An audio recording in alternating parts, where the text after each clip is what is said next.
Riteris Karolis pelnė damų palankumą prieš tai buvusiame turnyre, tačiau kažkodėl nematau raiščio ant jo rankos. Atkreipkite dėmesį, mielosios damos.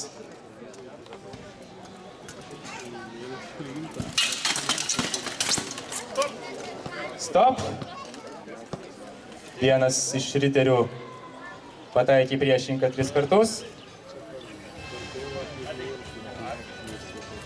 Sirenka teisėjai pasitikslinti, kuriam riteriui skiriamas taškas. Taškas skiriamas riteriui Karoliui.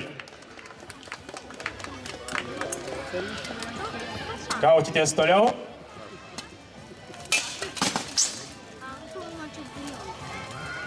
Matome ir apgaulingų smūgių.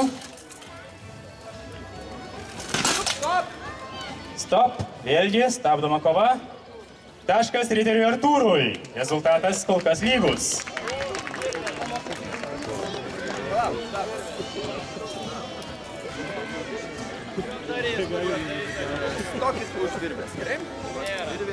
Taip, primename stebintiesiems, jog riteriai kaunasi pilna jėga, tad visi stebintieji turi atsitraukti už virbinio aptvarų.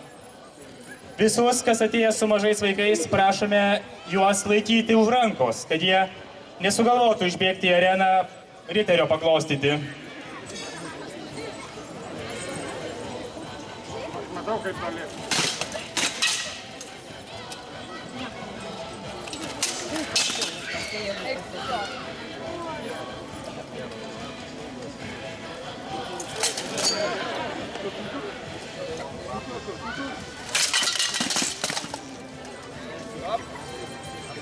Taip, stabdoma kova. Antrąjį tašką pelno riteris Artūras.